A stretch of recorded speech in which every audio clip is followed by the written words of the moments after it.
Good morning, everyone. I've just got to do some housekeeping and then. Please could members and officers in physical attendance with an electronic device mute it to avoid feedback. Please could any remote participant keep their cameras and microphones off unless they wish to speak. The meeting may be recorded and the data collected during the recording of the meeting will be retained in accordance with the Council's data retention policy. The recording of the meeting may be added to the Council websites. Members accessing the meeting remotely should use their Swale Borough Council or Kent County Council laptops to participate virtually. If you join using the link on the website or on a mobile and tablet device, it is not always possible to identify you and you may not be recorded as in remote attendance.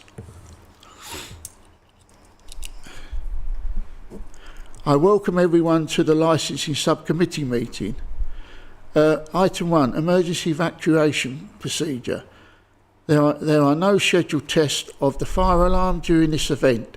If the alarm sounds, please leave the building quickly without collecting any of your possessions. Using the doors signed as fire escape and assemble in the car park at the front of the building. Await instructions from the fire marshal before returning to the building. Should anyone require any assistance evacuating the building, please make the volunteer staff in front office be aware of your special needs, so the suitable arrangements may be made in the event of emergency. Any apologies for absence? Philippa? No apologies. Thank you, Chair.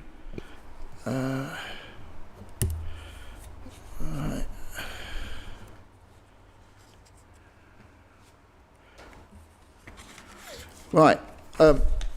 I'm Councillor Derek Carnell, Chair of the Committee. I'm Councillor Carol Jackson, St Anne's Ward. I'm Councillor Winklis, a member of this Licensing Committee. Helen Ward, Legal Advisor. Mohammed Balak, Licensing Officer. Philippa Richardson, I'm doing the minutes today. Thank you. Thank you.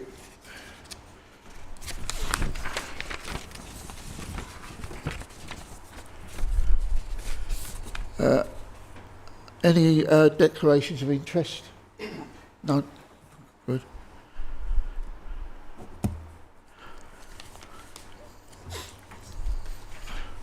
Right, item 5, new premises licence under the Licensing Act 2003.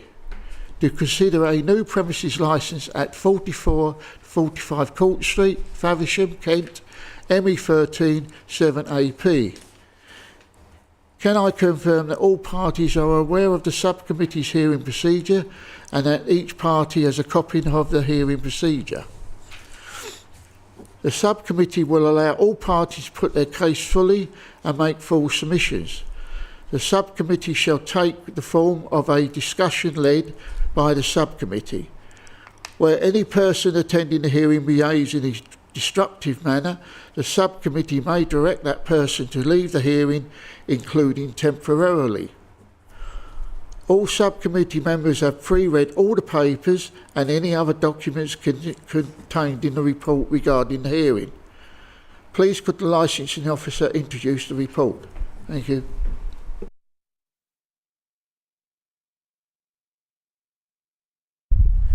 Good morning all. The licensing section has received an application for a new premises license for the bank, 44-45 Court Street, Faversham, Kent, ME137AP, on 16th of June 2025. The application form is at Appendix 1, which is page 9 of the report. Application is for a public house. The premises will be offering alcoholic and non-alcoholic drinks, serve fresh Italian street food. Sale of cans of beers for takeaways also being proposed. The applicant has applied for the following: to allow for the sale of alcohol between the hours of 1200 to 1100 Monday to Saturday, Sunday 1200 to 22:30 for consumption both on and off the premises. The proposed opening hours are 8 till 2300 Monday to Saturday and 9 to 22:30 on Sundays. The premises license holder has also proposed to apply for a pavement license at a later stage. The new premises license application has been correctly advertised, and the blue poster notice has been displayed for the whole of the consultation period. The applicant has agreed conditions with the police, page 31 of the report, which is Appendix 3. The conditions are provision of CCTV, licensing training to be provided to all persons that sell alcohol to customers, incident log to be kept on the premises, and security assessment to be carried out for any special events, i.e. Hop Festival. The applicant has also proposed 20 conditions as part of the operating schedule. This can be seen at Appendix 3, page 31 of the report. The licensing section has received 6 valid representations against the application and 3 representations in support of the application. Please see page 35 of the report. The applicant also submitted another supporting document yesterday, which has been forwarded to all parties. Members are requested to consider the new premises license application for the bank on its merits. Thank you. Thank you very much. Could the interested parties in turn give me your name and, Hi, I'm Paul Campling, and I'm the applicant for the license and owner of Time and Tide Brewing and Time and Tide Tap House.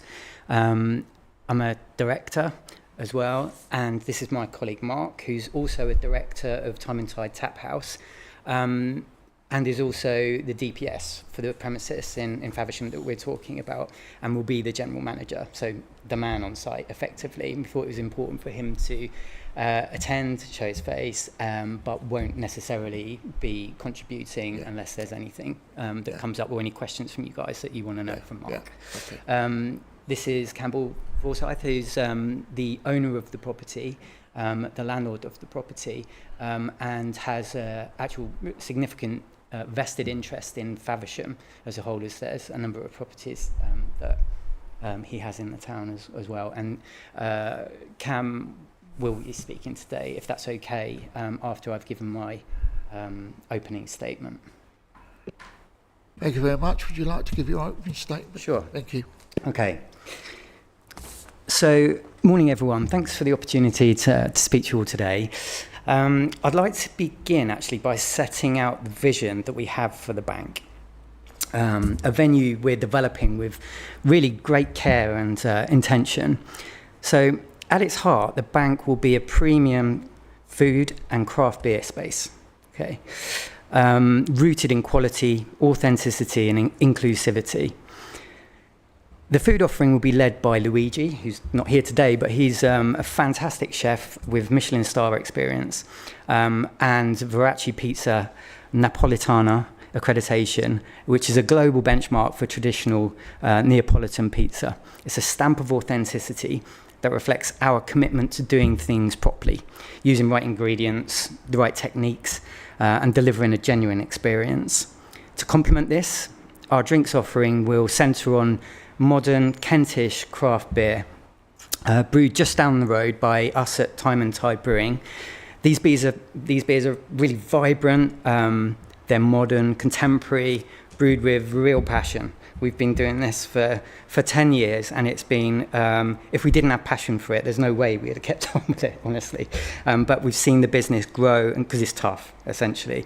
We've seen the business grow and the receptivity to what we're doing get further and further in terms of our reach. So we're very excited to not introduce our beers to Faversham, actually, because they're well introduced. They're quite known in Faversham. We have partners that we work with, like McNade's, for example, that sell our products and have done. I think we're the biggest selling brewery in McNade's, and there are others in the area, actually. So it's not about traditional ale or volume-led drinking. It really is about flavour, freshness, and offering something modern for Faversham. The team behind the venue brings decades of experience, actually, having previously run some of London's most respected hospitality spaces, including the Craft Beer Co. Our staff will be highly trained, knowledgeable, and most importantly, focused on making people feel welcome. We want everyone, families, professionals, locals, visitors, to feel like this is a place for them. So the premises, the space itself will be carefully and respectfully restored. The building's beautiful. It's a Grade 2 listed property located on Faversham's main commercial street. I think that's an important point. It's a notable building in the area and has been vacant actually and deteriorating for the past 3 years since Lloyds Bank left the premises. We'll bring it back to life through design, modern comfort, bespoke tiling, wallpaper, furnishings, all in keeping with the building's heritage and surroundings. Nothing loud or garish, just really high quality design that enhances the area. I wanted to talk about community commitment also. We're actually a small family-run business with strong ties to Faversham. We're in the town very regularly, at least weekly, and are deeply invested in its success. I've coached adults and children in judo at the Abbey School, and we built long-standing relationships with local businesses, including McNaid's. These ties have actually inspired us to contribute more, both culturally and economically, to the town. So you can be reassured that we're not a faceless group with layers of management where concerns from locals will get lost. You'll be able to talk directly to us. Our team has worked together for years, and we're looking to grow it further by creating new high-quality jobs for the local community also. Okay, so I'd just like to now concentrate on the specific concerns from some of the submissions. So some comments have been raised during the consultation period. Whilst we respect all the feedback, I think it's important to say up front that the comments are general in nature, not specific or necessarily evidenced, and don't raise any reasonable basis for concern. That said, our detailed documents describe the true nature of our business and show how we're going above and beyond to preemptively address any potential issues. We're not opening a high-volume pub. We're not pursuing late-night drinking or loud entertainment. This is a calm, food-led venue with a focus on quality, service, and responsible operation. So noise and nuisance specifically, we take this really seriously, actually. We've got a proven track record of operating responsibly in our operation in Sandwich, but we also have a brewery tap room as well.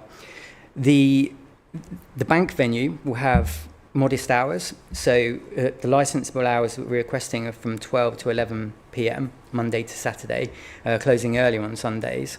These hours are shorter than at least 3 of the other licensed premises nearby. There's going to be no rear customer access, so no noise or footfall for Grange Mews or Middle Row residents. I think this is an important point. I think there might have been an assumption that there was going to be access at the back there that there was concern about, so I can just confirm that there won't be.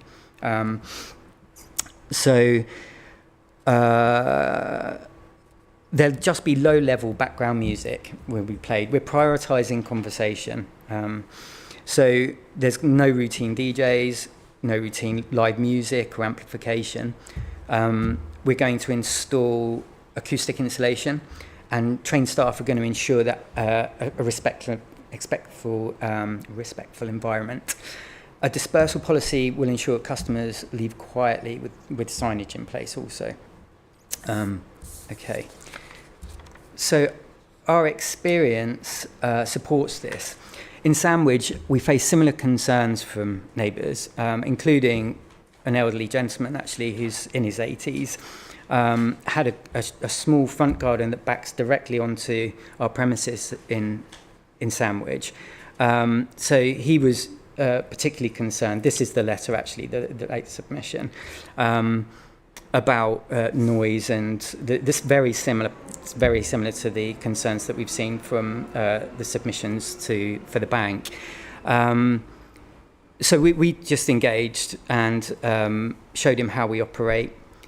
He got a feel for the place, and we gained his support. And now he sort of regularly visits, is very complimentary, particularly to Mark and his team, about how he's dealt with any requests that he's had, have been actioned quickly, and we've dealt with them. And we now have a real advocate in that person, and that's similar actually to the town, I would say. I mean, Sandwich is a conservative, medieval town with an elderly population, but they are, and our property is surrounded by pubs, and we get compliments saying that actually, even on the street feels like it's actually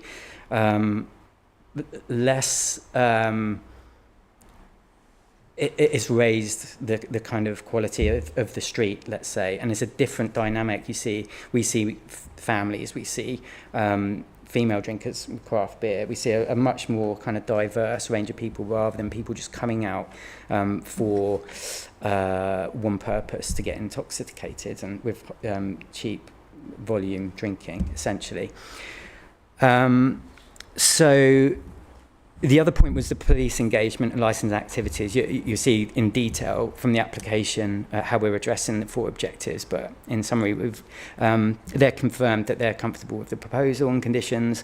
We fully align with the 4 licensing objectives, so crime and disorder, we've got the CCTV installed. We'll have Challenge 25 in place. We'll have all staff trained. On public safety, we'll have staff on the floor, monitored exits, and modest operating hours. Public nuisance, only background music, insulation installed, no rear access, and protection of children also. Whilst we're family friendly, there will be conditions as the evening starts to roll in, and the team will manage that issue. Okay. And safeguarding protocols will be in place, essentially, and supervised areas. So alcohol density and character and regeneration. So Faversham is a strong hospitality scene, and we're not trying to replicate that or disrupt it. Okay, so this is really important. It's about offering something that's different to what is currently in Faversham. So a calm, food-first model, no drinks promotions, premium, inclusive space for professionals, families and couples. We've already tested demand through successful pop-up events at McNaid's, who have written in support of our model and its quality. This is also about regenerating a long vacant Grade 2 listed building. Our investment will prevent deterioration, support footfall to the high street, and create at least 5, to start with, new local jobs. We've never had enforcement action, a licence review, or any incidents at our existing venues. We're experienced long-term operators doing things in the right way, essentially. And respect for residents, we've built this venue with neighbours in mind. This includes the modest hours. Not just for the modest hours, just for the residents, actually, but for our teams. I personally feel that I don't want the team up till all hours in the morning, experiencing that kind of lifestyle. I want them to be happy in the jobs that they're doing, and for me, that means getting a good night's sleep. So, I don't. That early closing is as much for us as it is others in the town. We're going to provide acoustic insulation, a responsible layout and sound control, trained staff and on-site management at all times. The property is on a mixed-use commercial and residential street, which has always been part of Faversham's fabric. We respect our neighbours, and our model reflects that. And just a final word, really, that we believe the bank will be a real asset to Faversham, enhancing the town and adding a high-quality hospitality option that respects the surroundings. We've listened to the concerns, even when they're general rather than specific to our business, and have worked to go above and beyond with our planning, our safeguards, and our operating model. The venue is about food, community and culture, and we're committed to doing it properly with Faversham's long-term success in mind. And that's the end of my bit. Thank you very much. Yeah. We'll ask questions of you now. Of course. And then we go to any questions? Yes. Yeah. First of all, Do you have a disabled toilet? Will there be a disabled toilet? And is there access for disabled people to get in? We're going to do everything that we can within what we can do to make it as accessible as possible for disabled people with the nature of the Grade 2 listing. So again, we want to make sure that disabled people can enjoy the facility. In terms of the disabled toilet, we don't currently have a disabled toilet. So we've got cubicle toilets downstairs, and there will be provision to be able to have people that are disabled to be able to help, like railings, etc., and signage, and to help them out to get to this downstairs. Right, thank you. You say you're going to employ 5 people, was it? Yes. Are they likely to be local people? Yes. Good. Pleased about that. Are you likely to be selling other products besides pizzas and alcohol? Sure.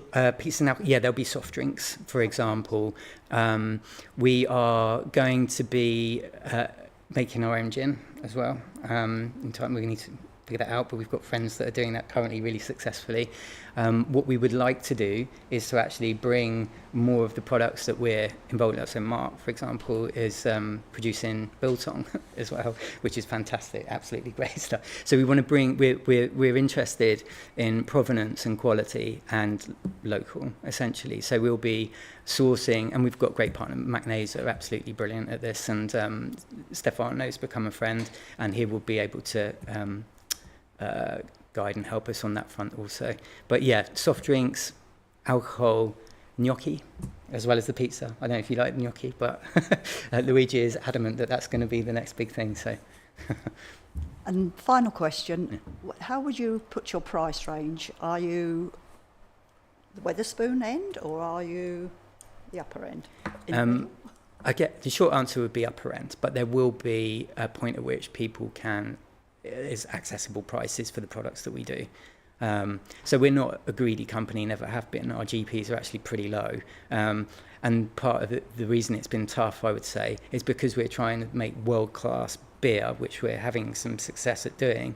But we're local, we're not in London, we're not in Manchester. So we've had to really operate within quite fine margins, which has been tough, but there is an appetite and a price tolerance for what we do, and we've got experience of that. So, it's not going to be unattainable by any stretch, but it will actually signal to a type of drinker that, as I've said in the piece, that are not looking for high volume, heavy drinking. It's more about paying a little more to get a bit more back in terms of flavour. Thank you. That's Okay, thank you. Thank you, Chair. What are your proposals for door staff on the train door staff? What are your proposals for manning levels on that? Okay, so the first thing is that the police have commented on potential security for big events and things that are going on in the town, where we'll do a full risk assessment, and on the basis of that risk assessment, we'll either employ security or provide security, or we won't, depending on the outcome of that. But on the day-to-day, we haven't got any thing in the plan for security on a day-to-day basis. I really feel like that would be a massive kind of overstretch for the type of place it is.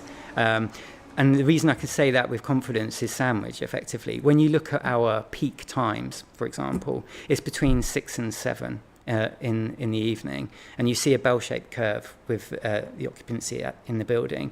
People are gone by 10 o'clock. We've got low numbers in the bar, for example. So it's people that are coming out. Really nice for Faversham because you've got the cafes at one end of that high street that are kind of buzzing in the morning, and then the transition, there's this sort of gap before the pubs kind of really get going, and we're aiming to bring some vibrancy to the high street in that period. So yeah, I don't know, is that okay, or do you want? Yeah, thanks for that. Just one other point on this. Yes. As we all know, Fridays and Saturday nights, usually speaking, are the busiest nights for people going out and spending money, and probably be longer in any premises. Yeah. So basically what you're saying is you will only sort of have door staff there on special events, basically. That is including Fridays and Saturdays, is it, as well? That includes Fridays and Saturdays. Yep. Yeah, but when you within the license, within the application that we've got, we're not gonna look to push our place to capacity, for example. So it's not gonna feel like everybody hemmed in trying to get drinks. It's gonna be really moderate in terms of capacity. We've got a business model that we can afford to do that. We don't need to do that.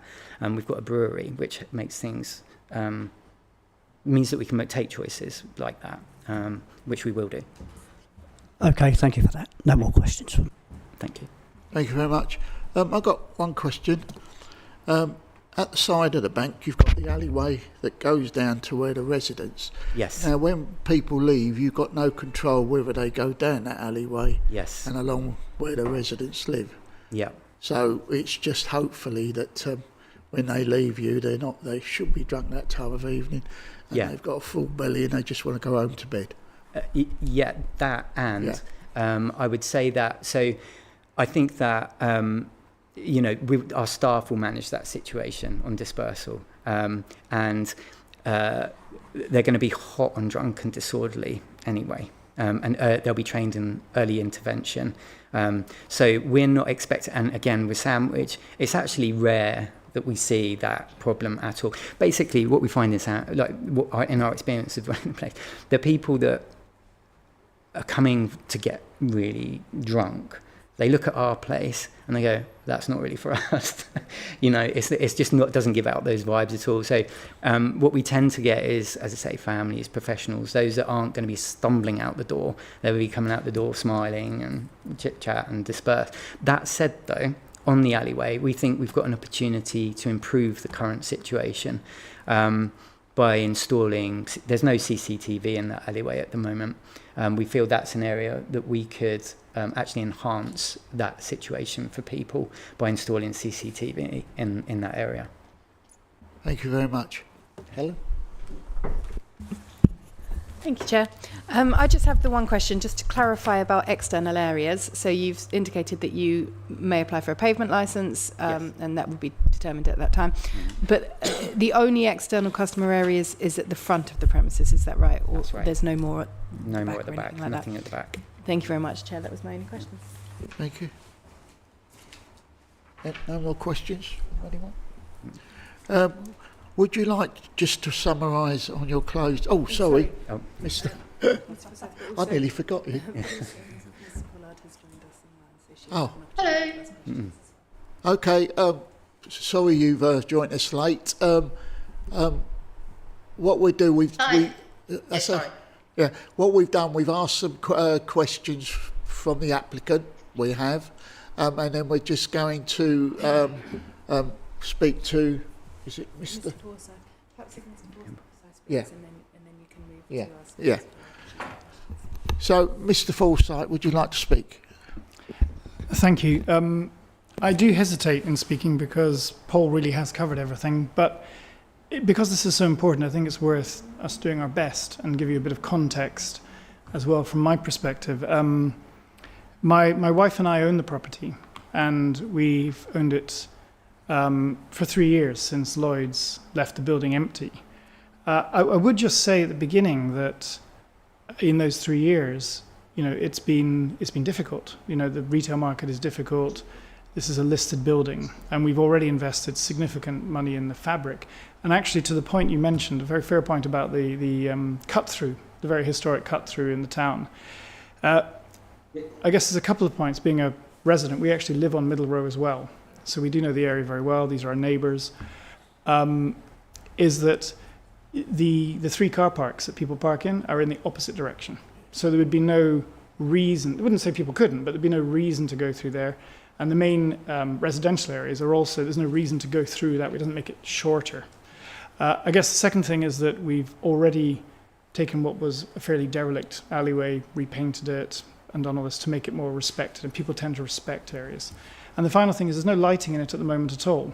And you're quite right, there's old-fashioned paving stones, elderly people walking through it. So we didn't think there was any need for CCTV out there or lighting. but we absolutely saw that it would be an improvement, and we talked to the people in Gange Mews who are behind there, and they were delighted. You know, they said that's exactly what we wanted. You know, there's no lighting in there at the moment. I think there was an attempt a few years ago. So hopefully all those things will improve that regardless of anything to do with this. So I think what I wanted to do was give a bit of context about trying to obviously do my best to align with the licensing objectives, which is obviously something that I need to do, but to give you a context around that. We live in Middle Row, and we live in, our house goes between Middle Row and Court Street, but it's literally within 40 feet of where we are. And that's important because we have lived in a derelict house that's been refurbished and maintained, and we have very much been part of the town in the way that we've operated with our kind of life and our family in the town. I mean, an example of that is, 15 years ago, the Alexander Centre was going to be lost, and my wife started a community company, and that now it runs very successfully. And I say that to demonstrate the kind of attitude that we have when we are a landlord, because it's not easy to do this. It's a very difficult thing. It's a huge investment in an environment where people don't invest. But we're investing in effectively our front door in the town that we're very much part of for the last 19 years. And we've also, as part of that, when this came up, a number of derelict buildings, and when I say derelict, I mean one was condemned, have come up. Ancient medieval buildings. The building next door is actually from 1500s. Society for the Protection of Ancient Dwellings was involved. Took us 2 years. We bought that building. We're not a property investment company, but this is our front door. This is where we live, and we want a nice, safe environment for our children. And 2 years, we've very kind of carefully renovated those properties structurally, several of them across the front there. Now we have very kind of lively, working very well as a mixed neighbourhood. Flats have been brought into use above these properties. There's no complaints from the people who live above this property, the Lloyd's building kind of commercial unit. And what it's done is it's brought that kind of passive surveillance. This is a lived-in town. It's what it's always been hundreds of years ago, and it's no longer ghettoized. It doesn't become dead at night and there's nobody out there, and it becomes actually less safe. It's actually in use, which has been fantastic, and that was ultimately our objective, in a modest way. And that's the reason we purchased 45 Court Street. It's the biggest property there, and we were frankly worried what would happen there, and how that would impact our ability to continue living in that environment. We, like the people in Middle Row, have all chosen to live in a town. There's an ambient noise. We haven't chosen to live in the countryside. It's the main commercial street in town. And there have been, problems over the years, although I did look. And I hope this is in some way part of, I'm sure we're only a small part of it, but from April, I looked back in the Kent crime statistics, and there's nothing. There is in other parts of Faversham, but in this area, there's nothing, which is honestly a real improvement from when we moved in 19 years ago. So I guess what I'm saying is, we've got a clothing shop. All of these shops that are there are independent local shops, and that's a fantastic kind of benefit for the employment. I think 16 people we worked out are now employed there in the bookshop, in the old fire station, in positive retail, in shelter, in the pet shop, all these things, and we're really in our own small family way trying to make a difference in this town because we live there. It's selfish in that sense that we want to live in a wonderful environment, and we love Faversham. So that's what's happened over the last kind of 5 or 6 years, and that's how this has come about. And that's why, look, we've been approached, and we could rent this property out for much less money of investment to a vape shop or to a charity shop in minutes. What we've done is we've taken the choice to try to find very hard a partner that will enhance the environment that we live in and that everyone else lives in. And that's what we've done. And that's why I'm trying to explain, in line with the licensing objectives, the specific nature of the businesses that we've done, the track record, and what we're trying to do here. One comment was about the noise.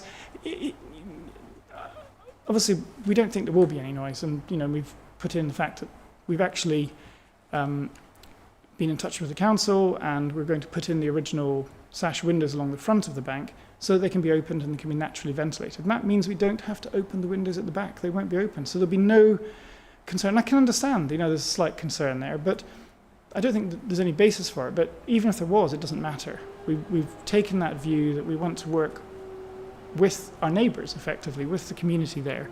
So they will be kept close. It's interesting, and it's interesting to me, it may not be interesting to anyone else, that, one of the neighbours there, who's directly opposite, I think she commented as well, has lived in the house for 60 years. She's a neighbour, we work with her all the time, we're friends, and we haven't spoken to them about this because this is entirely their right to do this. But hopefully when they understand what we're actually doing, it will be much less of a concern. But actually, the building next door to that person's house, directly behind the bank, was a pub for hundreds of years. It only stopped being a pub in the 1980s. I think it was called the Star Inn. So this is the nature of Faversham. It's a mixed business, commercial, residential, which is actually one of the beautiful things about Faversham, that it's not compartmentalised. I think, as I say, we've spoken with... Other than the Hop Festival, generally things have absolutely improved in the town, and in a great way. Another example of engagement on this is that there's a lot of pigeons in Faversham, and it sounds a small point, but it makes a lot of mess. And we engage with Gange Mews and we put up pigeon spikes everywhere, so that stops the mess, particularly in that alleyway that they were finding potentially a slip hazard and other things. And so this is a very kind of positive relationship we have with our neighbours, which is what we want. Time and Tide is pretty unusual. This is a huge investment from both of us, and it's one of those moments in time. I don't know what will happen if this doesn't go through. I'm saying that not because to put any pressure on you, you'll do your job, but it's true. We've tried very hard over 3 years to find the right kind of partner that has the right kind of business that will really enhance where we live in Faversham. There was one comment about parking. I don't know if I need to deal with that. It was about, it might change parking. It was very general, but of course, Middle Row there's no parking allowed in Middle Row. It's a single track, one-way road. It would be a breach of the highway code. It would be against the law to block a highway. You cannot park on Middle Row. It's just a complete no-no. And there's double yellow lines everywhere else. There's 3 car parks within 100 metres. There's Partridge Lane, there's the main car park, and there's Court Street. So I just say that, not because I expect it to be a problem. It's not expected to be. It's not a fast food joint. It's not where people are going to park and get food, but somebody mentioned it, so I just thought I'd say that. I think that's most of it.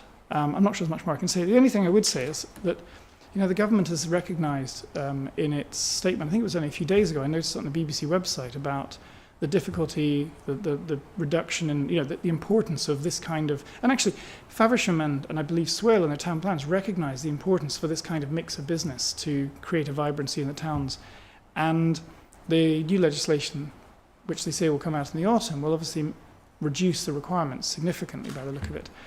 I don't think there are any issues here in the sense that would be needed.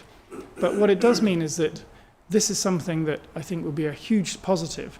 And that's exactly why we purchased this property, and hopefully we can hold on to it, but we have to have a commercial business, because if we don't, and these rules come in, then there is a real risk that something that actually would not be positive for the town could go into properties like this in the town centre. So what I would just say is all of this is about trying to demonstrate that this is a positive. So hopefully I've managed to do that. Thank you very much. Any questions? No, I think No? it's covered it. No questions? No questions for me. Yeah. May have some questions. Miss Pot, hello.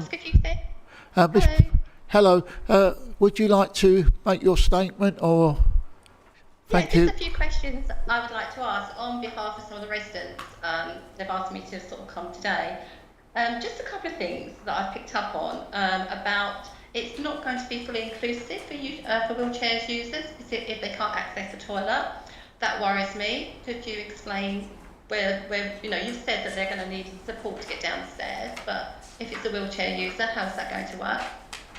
Should we respond one by one, or do you want Yeah. I can maybe respond on that more than Paul, because we've been through this. The building in Positive Retail, for example, which is next door, is a list. They're all Grade 2 listed buildings. There are very strict requirements with listed buildings, and next door, it took. We put a disabled loo into that building, and it took years. We've been told that because of the step access and because of the historic nature of it, that it's not appropriate to do various changes to the building. And that's perfectly standard. What we will do is everything that they let us do. So that's effectively what Paul said. We'll put in there's a name for it that they came up with yesterday, some type of disabled access. But you know, we're no different to any other historic building. There are things you're able to do and the things you're not able to do. Thank you. So can I just come in there? So I'm a qualified nurse, and prior to that, I worked for Age Concern England for 15 years. And one of the things that we came across was the discrimination quite clearly when we used to take our people out in wheelchairs. So again, this is a huge issue for me. So I just thought I'd just bring that back to your attention. I'm just going to ask I'm just going to ask some guidance from our legal advisor. Thank you. Thank you very much, Chair. And it is important that this matter is considered properly. The licensing subcommittee today have a decision that they have to make with regards the alcohol licence on the basis of the licensing objectives. And so whilst this is a very important decision, the relevance of the particular issue to the premises licence that is sought is perhaps limited. Thank you. Thank you. Any other questions? I do. Can you confirm what's going to happen with any rubbish that accumulates? At the moment, there's nowhere for it to go. I myself live next door, and I actually take my rubbish to the tip because I do not have any bins, because in Middle Road, there's just no anywhere for it. So can you explain what's going to happen with all the rubbish that's going to be generated from this?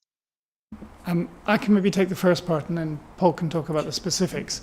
So as I understand it, this is the same for all the commercial properties on the in the town centre, because there's no storage in Middle Road for any of them. And it's collected daily, and there are also commercial bins at the back of what is QuickSave. I think, I'm not sure what it's called now, but along the back there, and effectively those can be put in daily. So there wouldn't be any rubbish left. I think there's a specific, just because I'm local and I know what's going on there, there's a specific concern that people leave their bins in the alleyway. That's one of the problems. Bags and bins, and the seagulls get to them.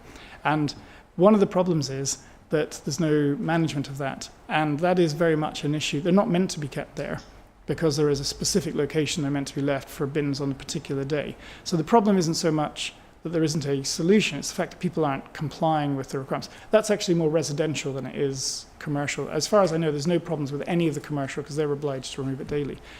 What I do think, and this is in discussions with, I don't know who Don is representing, but the people in Grange Music I've spoken to, the manager and others, are delighted that there will be CCTV, because that will obviously help them manage effectively fly tippers, people who leave things unappropriate.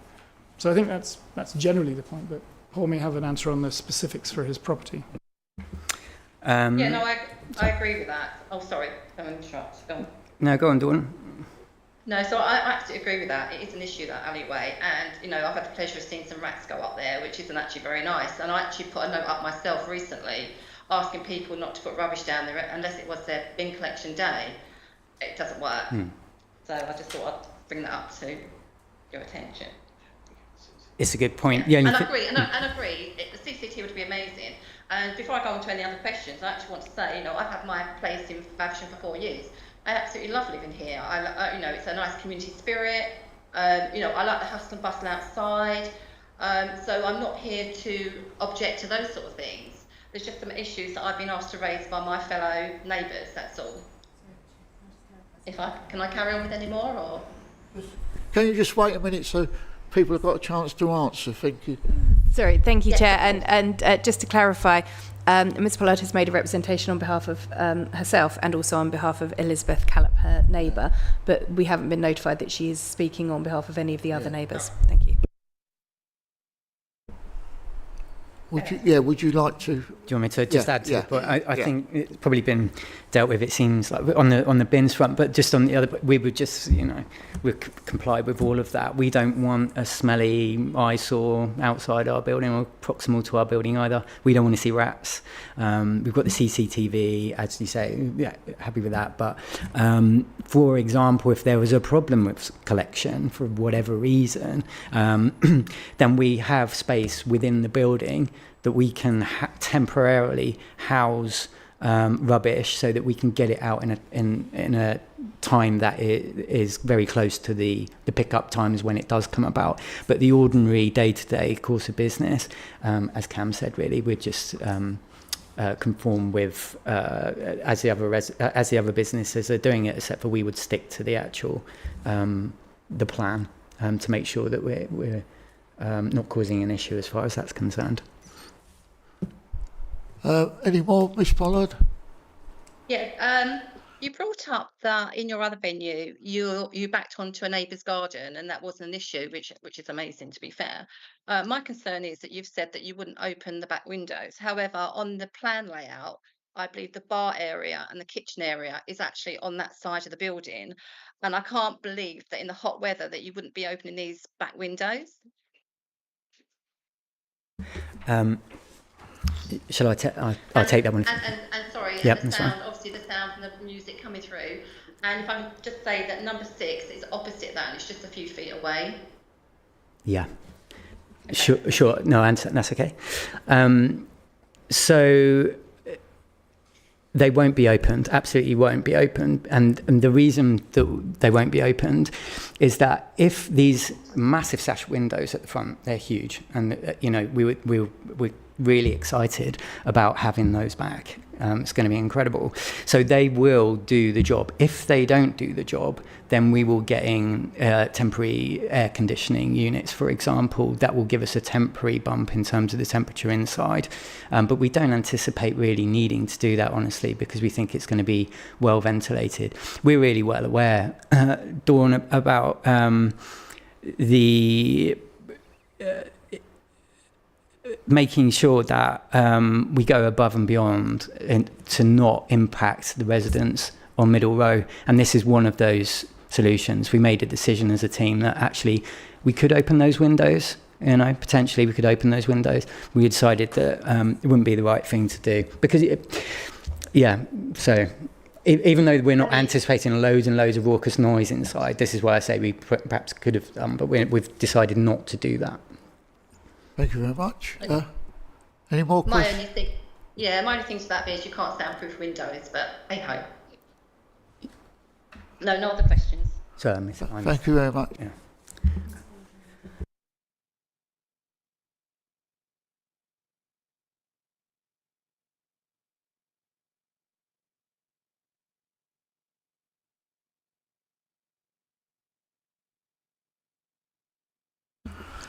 Miss Pollard, would you like to make your final statement, please? Oh my goodness. Okay, it's not normally my forte, but basically, I'm all for keeping Faversham lovely, and it's great what they've done on these properties. They do look amazing, and obviously, we benefit from that. But as this is my main residence and I live here next door to it, I am concerned about the noise level. I do shift work. And that is a great concern to me. I bought the property when there was a bank next door. Would it have would it have a value? Would it not the value of our price of our houses, just not for me, but for my neighbours? I don't know. But but that's all I've really got to say. Thank you very much. Would you like to give your final statement? Or summary? Okay, so I don't really want to necessarily repeat stuff that I've already said, but I think in terms of our proposal as a business, I think it is significantly different, and it will be good for the town and good for all concerned, good for the residents in Middle Row. In terms of impacting house prices, there's another argument to say that it could actually raise house prices as the town becomes more vibrant, and you've got an anchor business that is there that's going to be highly desirable. We're conscientious people, and we will listen, Dawn. So there's not, we were saying earlier in the statements that we're open to communication. The people in this room, we're both directors. You've got the landlord here also. You're not going to have to go through layers of management that are going to be non-communicative with you, that are going to sort of, be obtuse. We're open to dialogue, and it's our intention to improve the situation for the residents and bring them something really special, I feel like. So I'll end there if there's nothing. Thank you very much. Has any members of the committee got any more questions? Okay. Helen? Just a couple of things for Yeah. completeness. Thank you, Chair. Just for completeness, on page 31 to 33 of the agenda, there was a list of conditions, and those are conditions which have been drawn from the operating schedule alongside the ones that you agreed with the police. If the committee were minded to grant this application, then you're happy for all of those conditions to be endorsed on the licence? Yes.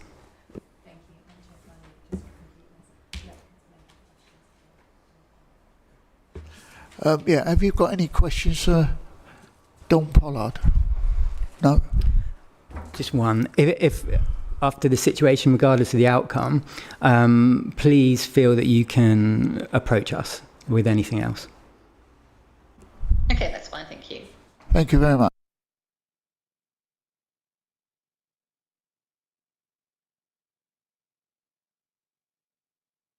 Keep doing it. Yeah, the subcommittee will adjourn to make their decision, and all those in attend remotely should remain logged on to the meeting. Thank you.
Thank you, everyone.